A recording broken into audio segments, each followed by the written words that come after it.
Bismillahirrahmanirrahim.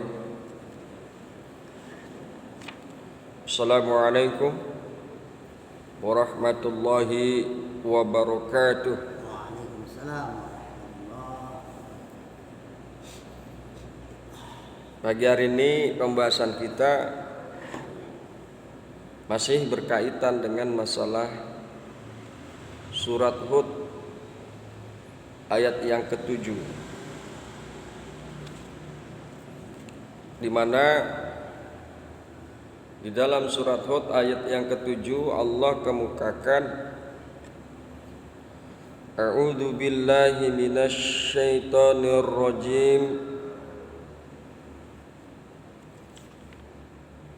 wa huwal ladzi khalaqas samawati wal arda fi sittati ayyamin, dan dia yakni Allah Subhanahu wa ta'ala yang telah menciptakan langit dan bumi fi sittati ayyamin, dalam 6 hari. Nah, pembahasan kita hari kemarin baru sampai di situ. Baiklah, kita lanjutkan.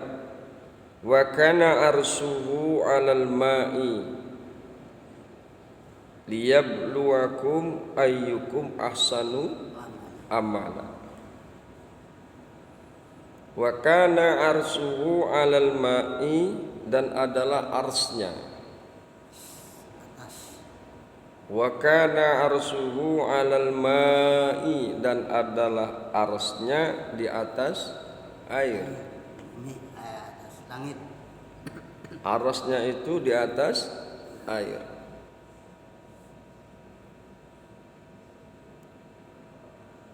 Liyabluwakum ayyukum ahsanu amala, supaya Allah menguji kalian. Ayyukum ahsanu amala, siapakah di antara kalian yang paling baik amalnya. Jadi kalau di dalam tafsir Jalalain diterangkan bahwa wa kana arsuhu, dan adalah arsnya itu di atas angin. Dan adalah arsnya di atas air, agar dengan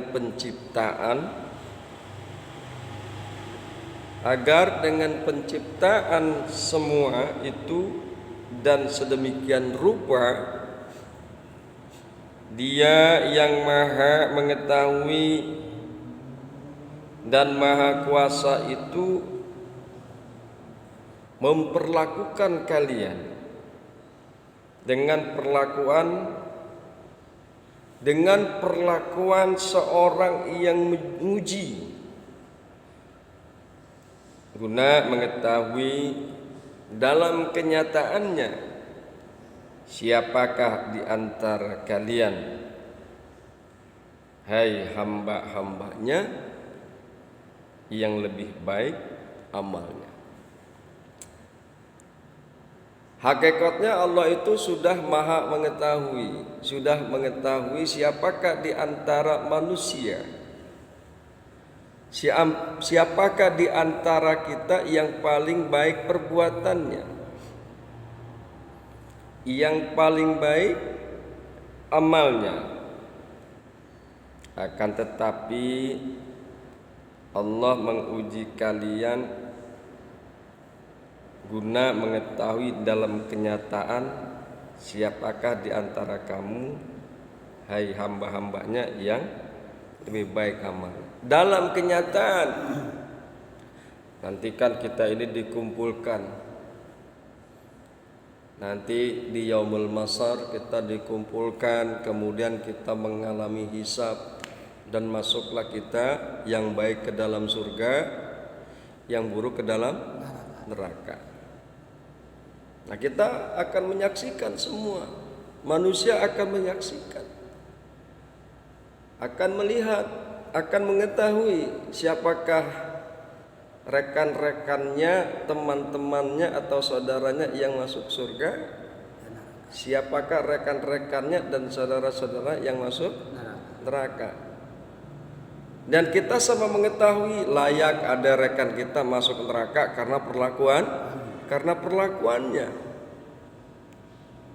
Layak saudara kita masuk surga karena amalnya. Jadi selain Allah mengetahui dan juga manusia mengetahui secara kenyataan, sehingga tidaklah timbul fitnah yang akan menimbulkan perkataan bahwasanya Allah yang zalim ketika Allah masukkan ke neraka. Ya. Yang demikian itu adalah salah satu tujuan. Pantas si A masuk neraka karena manusia tahu, semua manusia tahu tentang amalnya secara kenyataan dulu waktu di dunia. Wong Amsari wajar masuk ke dalam surga karena warga udah pada tahu tentang ibadahnya Kong Amsari secara kenyataan, sehingga tidak ada tuduhan-tuduhan negatif terhadap Allah Subhanahu wa taala. Bismillahirrahmanirrahim. Kemudian bahwa dengan pernyataan ayat ini, yakni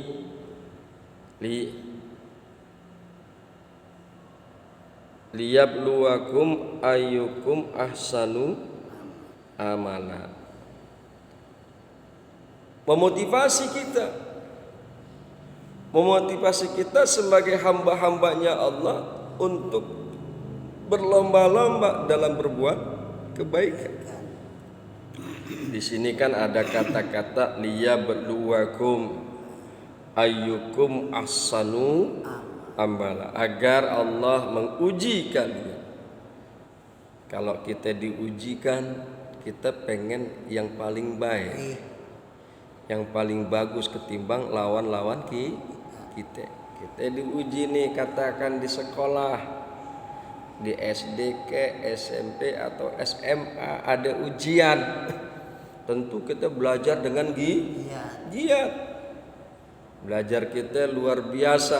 Biar apa? Biar kita bisa ujian dan akhirnya kita menjadi juara pertama dengan nilai terbaik. Nah, liyabluwakum ayyukum ahsanu amala, agar Allah menguji kalian.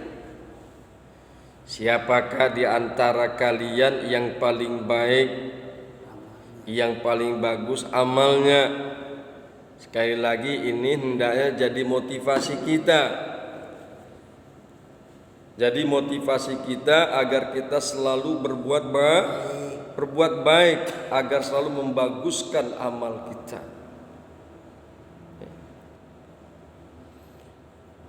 Wala in kulta, dan sungguh jika. Kemudian penggalan ayat berikutnya adalah mengandung kecaman Allah kepada orang-orang kafir.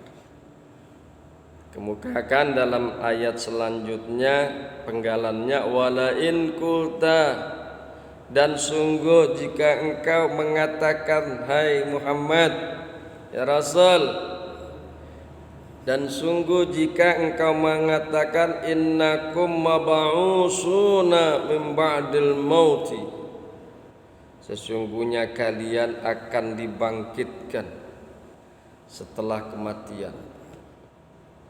La yaqulanna alladzina kafaru, sungguh orang-orang kafir akan mengatakan in haza illa sihrun mubin, tidaklah ini kecuali sihir yang nyata. Di dalam tafsir Jalalain dikemukakan bahwa yang dimaksud dengan sihir yang nyata ini ada dua. Satu mengatakan yaitu Al-Quran. Nah, di dalam Al-Quran itu kan ada keterangan, ada penerangan bahwasannya nanti kalian akan dibangkitkan. Nah, mereka menyatakan orang kafir, Al-Quran ini adalah sihir yang nyata. Ada juga sebagian yang menyatakan bahwa tujuannya itu kepada Kanjeng Nabi Muhammad sallallahu alaihi wasallam. Ketika Kanjeng Nabi mengemukakan sesungguhnya kalian akan dibangkitkan nanti, mereka mengatakan, nah ini sihir yang nyata. Siapa itu?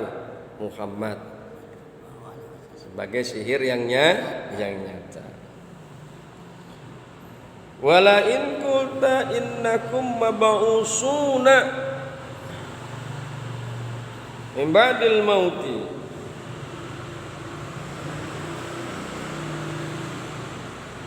la yaquranna ladina kafaru in hadza illa sihrun mubin. Dan sungguh jika engkau mengatakan innakum mab'usuna min ba'dil mauti, sungguh jika engkau mengatakan innakum sesungguhnya kalian mab'usuna min ba'dil mauti, kalian akan dibangkitkan setelah kematian. La yaqulanna alladzina kafaru, sungguh orang-orang kafir mengatakan in hadza illa sihrun mubin, tidaklah ini kecuali sihir yang nyata. Dan jika engkau berkata demikian, maka orang-orang kafir itu mengatakan tidak lain dan tidak bukan ini adalah sihir yang nyata, yakni suatu ilusi yang tidak ada hakikatnya, sebagaimana sihir yang dapat mempermainkan dan menipu akal untuk mengalihkan seseorang dari kenikmatan dunia. Jadi kalau sihir itu kan begitu memang. Sihir itu hanya mengelabui mata, hanya mengelabui ilusi, sehingga ketika terjadi sihir kita melihat sesuatu tidak sesuai dengan kenyataan.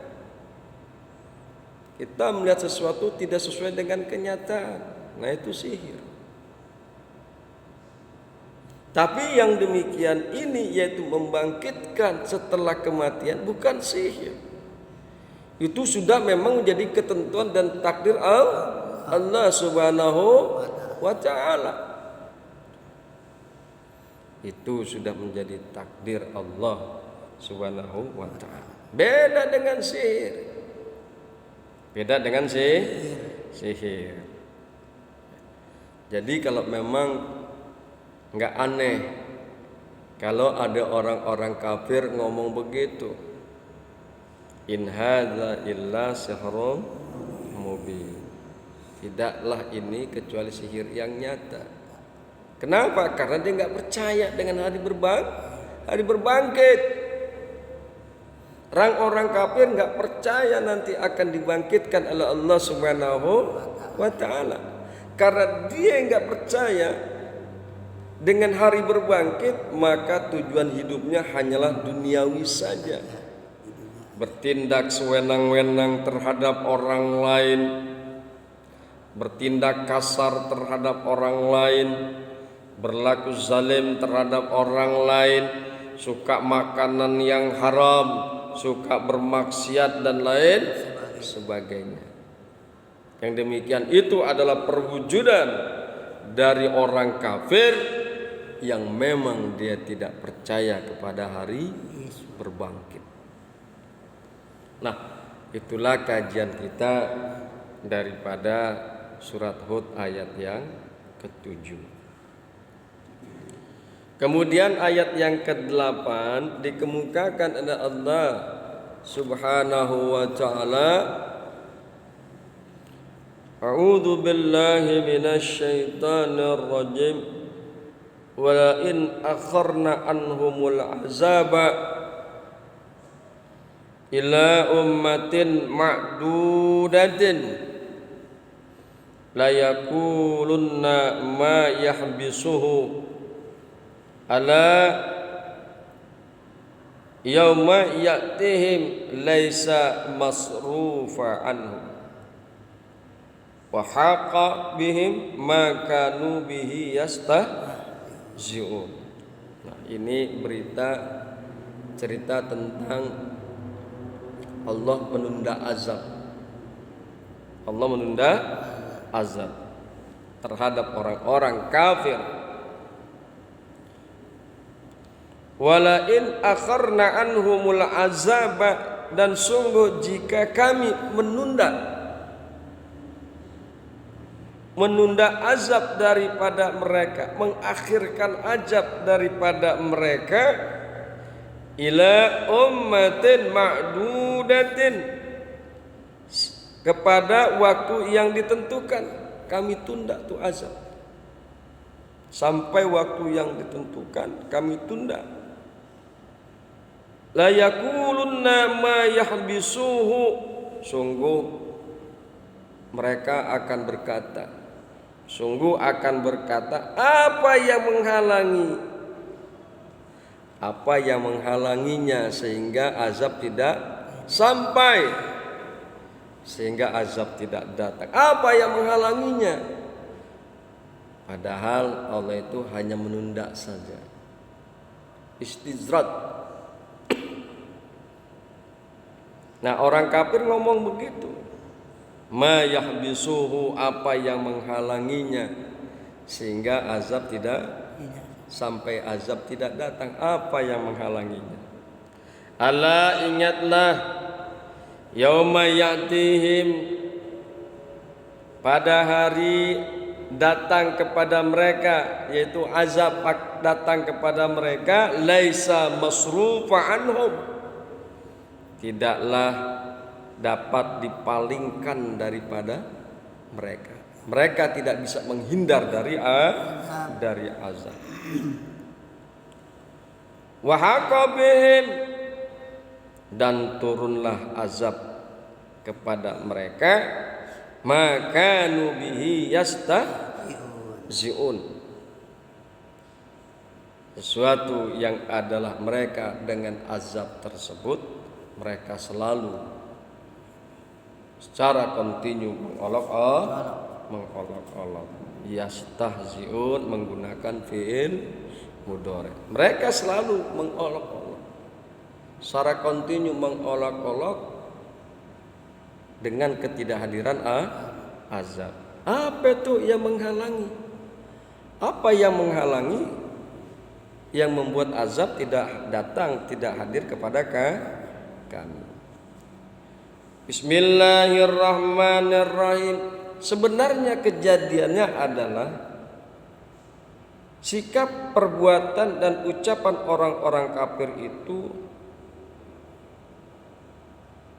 telah mengundang jatuhnya siksa atas mereka. Tetapi rahmat dan kasih sayang Allah serta hikmah atau kebijaksanaannya mengantarkan kepada penangguhan siksa.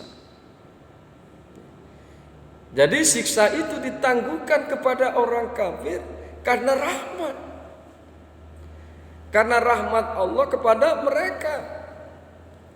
Karena kasih sayang Allah kepada mereka. Karena kebijaksanaan Allah kepada mereka, karena hikmah Allah kepada mereka,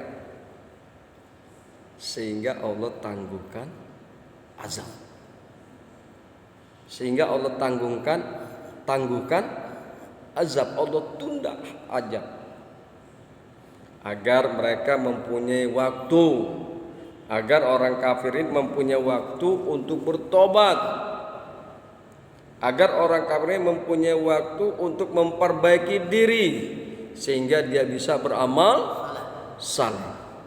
Itu sebetulnya ditundanya azab menimpa kepada mereka itu karena saking sayangnya, saking cintanya, saking bijaksananya Allah kepada hambanya, baik itu hambanya yang iman, yang mukmin maupun kepada hambanya yang kafir. Sehingga dengan demikianlah Allah menunda azab bagi orang-orang kafir. Demikianlah yang bisa kita kaji pada pagi hari ini. Itu baru permulaan saja daripada surat Hud ayat yang ke-8. Insyaallah kita akan berjumpa kembali pada hari dan waktu yang sama ba'da subuh taklim tafsir Quran. Subhanakallahumma wa bihamdika asyhadu an la ilaha illa anta astaghfiruka wa atubu ilaik. Assalamualaikum warahmatullahi wabarakatuh. Waalaikumsalam.